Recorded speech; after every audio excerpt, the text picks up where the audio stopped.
Hello, wrestling fans, and welcome to this week's edition of Mid-South Wrestling on the Mid-South Wrestling Television Network. I'm your host, Boyd Pearson. We have a lot of exciting action coming up. Tag team-wise, listen to this fast-moving, you can't beat it, as Jim Cornette sends his Midnight Express against the swift-paced Rock and Roll Express. And we move into the 6th week of the on-looking, everybody's waiting for the Mid-South Tournament on television. The champion receiving $10,000 plus a beautiful medal. And to bring an update on that, Jim Ross, the associate of Cowboy Bill Watts in Oklahoma. Bill? Well, thank you very much, Boyd. I do appreciate being here. And wrestling fans, this will be the 6th round of the television tournament this week. It'll be Terry Taylor against Masayo Ito. Don't forget, next week, the Junkyard Dog will go against Crusher Khrushchev. Of course, he used to formerly Crusher Darso. We saw that renouncement here last week. The tournament is really coming down to the fine points. They're really going for the gold, and they're going for that $10,000. And we'll talk more about the great tournament as this hour progresses in Mid-South Wrestling. But right now, Cowboy Bill Watts is standing at ringside. He has a very special interview for us. Let's go to Cowboy Bill Watts at ringside now. Ladies and gentlemen, I'm standing here with the Mid-South Tag Team Champions. And as you know, there's a tremendous amount of pressure when you hold any championship, and there's a lot of pressure internally on any team. And it's hard enough to deal with the pressure of your match when you have a problem internally. And we've seen develop a tremendous problem over the North American title, where Magnum TA was selected by the board of directors of Mid-South Wrestling to be the #1 contender for the North American title, a goal which he and Wrestling 2 as his coach had so sought. And yet when that goal came down, it seemed like it caused a tremendous amount of dissension. And you have publicly humiliated and accused this man of many things. First of all, you've accused him of being a coward. You've challenged him publicly on TV.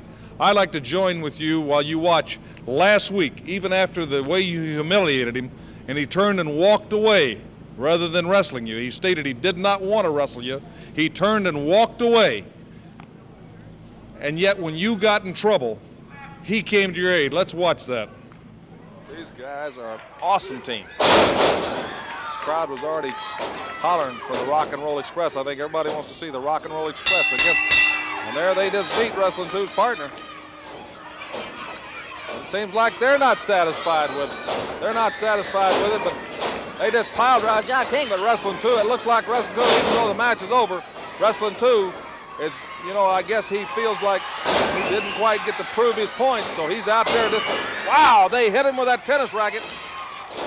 Boyd Pierce, they just knocked Wrestling 2's running lights out. They took Jimmy Cornette's tennis racket, and I know most of you know that just an ordinary tennis racket's not going to hurt you that bad. I have a feeling that one has got some special reinforcement.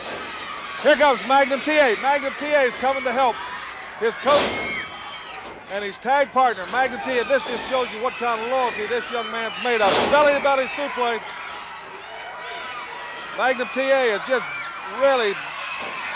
There's Crusher Darso. Darso's just come in from behind on TA.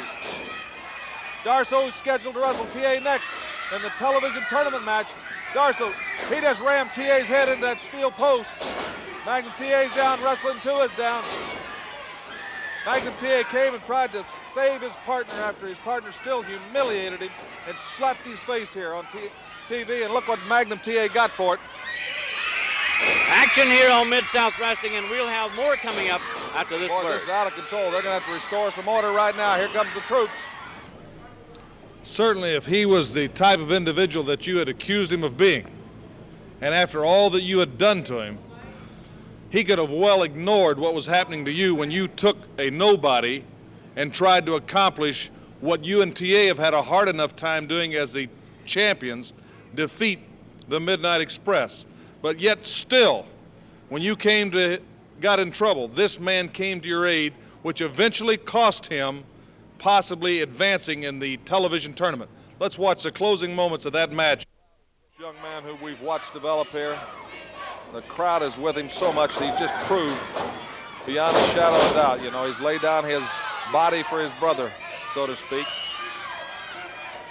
Wrestling 2 closely watching the match. His coach is watching the match. Maybe 2 is finally awakened. Maybe 2 has realized what a fool he's made of himself, and maybe he's out there to cheer TA on, because TA and Darso are both down. Referee Carl Fergie counting. Darso to his feet. Now he's counting TA. Wrestling 2 watching closely. Darso picks him up in that awesome, devastating hold he's got where his shoulders are underneath the rib cage, forcing the air out of the lungs. Two's called the referee over. Two's called the referee over. Two's called the referee over. TA has not capitulated.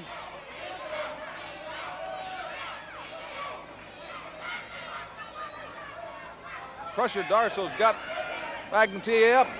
I don't understand what's going on out here. TA has just come out. TA's just come out. Two threw in the towel. Two threw in the towel. Magnum TA's got Darso pinned. The referee doesn't know it. Two's thrown in the towel. Two. He's given the match to Darso. He gave the match to Darso. It looked like Two threw in the towel. As his coach, he threw in the towel, capitulating the match. Magnum TA had Khrushchev, Darso, whatever you want, had him pinned. TA can't believe what's happened. He showed the guts and courage.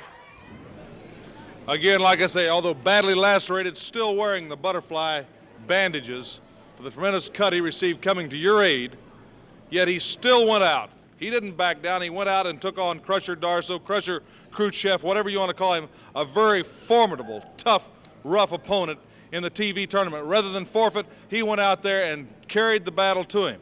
And I thought maybe you'd come to your senses and you came out and looked like you'd resumed the role of coach. And yet, when he got into that formidable hold, I couldn't understand you were calling the referee over. He was fighting the hold, and he came out of the hold and had Crusher Khrushchev pinned, and you threw the towel in. Again, I ask you, with him present, why did you throw the towel in? Bill, this man was bleeding. He was in trouble. He was getting the devil beat out of him. Let's face it. He was down for the count. He was upside down, screaming, I quit, I quit, I quit. I can't stand no more. Wait a minute. You're saying that he was saying that he quit? I've never heard this man quit. You heard what I said. He said he quit. He said, I quit. That's what I called the referee over there for. That's why I threw the towel in. I didn't want him to embarrass us any further. We are supposed to be the tag team champions. I don't want any embarrassment, so I threw the towel in to where he wouldn't have to embarrass myself by quitting. So you are now saying, and this is different than your story last week when I asked you, you're now saying that he submitted and gave up in that hole. That's what I said, isn't it? And you threw the towel in for that reason. That's why I threw the towel. Coach, what in the world is wrong with you? You, of all people, know that I'm no quitter. I wasn't a quitter when I met you. That was a characteristic of me that you thought you could make me a champion. All the hard work, all the hours of training you had me, and I never quit. And in that ring with Darso, I didn't quit. You know I didn't quit. And you know what? I know why you did what you did, because you were jealous. You were afraid that I was going to come out on top in that tournament and do something that you weren't going to have the opportunity to do. Well, I'm going to tell you something. All that aside, you and I are the champions. I'm going to put all that aside because we owe something to ourselves as the champions. We owe something to all those people out there that we represent, and I want to go on as champions and remain that way. Let me tell you something, T.A. I told you once, I'll tell you again. I picked you up from the garbage and made you a man. But you're a gutless man. You got no guts. You see, I've embarrassed you. I've slapped your face not once, but 3 times. I have put a challenge to you, and you turned your back on me because you haven't got the guts. And matter of fact, you know, the embarrassment, no one can be embarrassed anymore than but being slapped. And matter of fact, I think I'll slap you again. Hey, let me tell you something. I've turned the other cheek, but I can see I can talk till I'm blue in the face. It ain't going to do no good. Well, let's get it on.